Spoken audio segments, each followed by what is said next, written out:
Hey guys, how's it going? Michael Troy here. Today we're looking at Gehenna Naked Aggression, Issue 1 from Patrick Kindlin, Mauricio Rosenweig, and Image Comics. It is so good. I love this comic. It is great. I cannot wait to share it with you. Subscribe to my channel if you haven't already.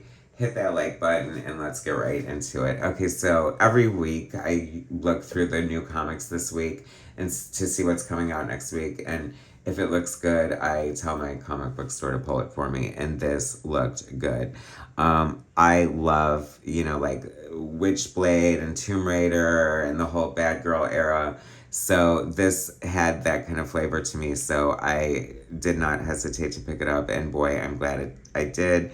The cover looks like rough and ready and like in your face and action packed. Like there's a little bit of Frank Miller there. I like the sort of like brutal looking homemade sort of title here. Let's see, the back cover has some great noir looking art. Love the hatching.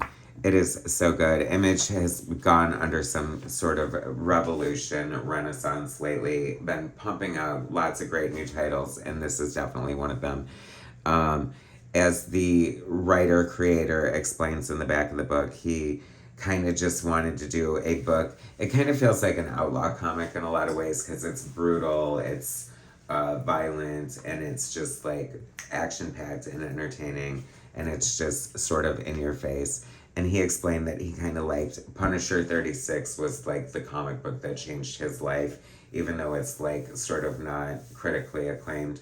And he explains because it was very formulaic, and he wanted to do a comic book that taught you something but wasn't a lesson, but like taught you something more along the lines of like how to behead someone or something like equally practical like that if you're in this kind of line of work. So we get our, but I digress, right? Words, Patrick Kindlin, art, Maurizio Rosenweig, colors, Matteo Vitani. Excellent colors, by the way. They truly add to the overall package, as do the letters by Jim Campbell. It feels very comic book. I love all the sound effects. It's a lot of fun. So it's just like this thrill ride. We start in on the action. This chick, I don't mind calling her a chick, is like sort of on this mission. She's got, her guns and toes. She's just taking names and kicking ass. Lots of great wide open spreads like this. It looks very cinematic, very powerful, fun, but far from polished, far from pretty art. Almost ugly in a great way, like kind of a Ken Landgraf sort of outlaw comics kind of way. It's very, John McRae, Hitman, very come Frank Miller's Sin City with a lot more grit and texture. You know what I mean? The storytelling is fun. It's nonstop, action packed. Straight out the gate, she takes this hostage. I love her narration. I love the tone and voice of this character. It feels very much like sort of like a revenge comic book in a lot of ways. You can't help but feel the Tarantino vibes. I love the interaction between her and her hostage. She's already told the audience that she would never kill him, and once the people chasing them or the hostage figures that out, she doesn't have a bargaining chip. Love, love, love the chapter breaks here.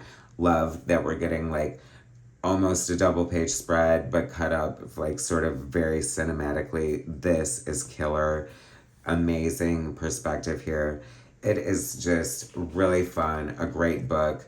I hope it doesn't fall under the radar because, I mean, I don't know. I do think it stood out to me. I hope it stands out to other people the way it did me because I'd love to see it get the attention I feel it deserves. Because I think it would be easy to kind of look past it and dismiss it as sort of like maybe a little too indie if you're not into indie.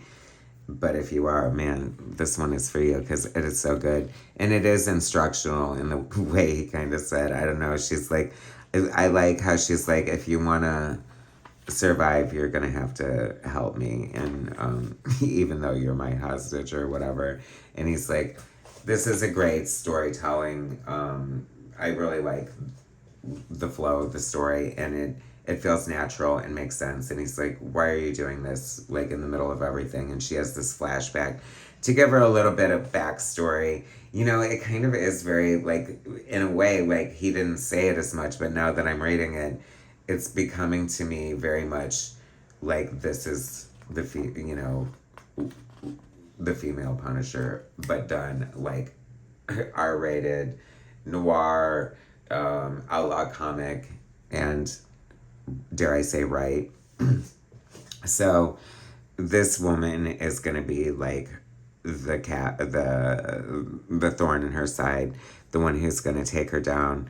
You know, they're sort of getting clues about who she is, or not really who she is, but you know what's going on. And he's like, should I assemble a team or whatever? And she's like, oh no, I'll take her down myself. So we've got, you know, this established sort of villain, or you know, Gehenna versus this, you know, I forgot what they say the name of this woman, but well, it's Issa. So I don't know. She looks like a blonde badass who can kick ass with big tits. So I will take it. Just my cup of tea. So we are off to a fucking great start. I love it. Not much to spoil. It's just a thrilling action sort of ride that just pulls you in like the best sort of revenge movie kind of way possible. Love the black and white preview we get at the end. Love the explanation of the inspiration for this. This is a perfect example of just making a comic book to make a good, fun, entertaining comic book. And I invite you all to get in on the ground floor and enjoy it. I hope you like it just as much as I did. It is so good. Congratulations to the creators. Killer first issue. Cannot wait for the second one. Thanks for watching, guys. Subscribe to my channel if you haven't already. Hit that like button, and I'll bring you more soon.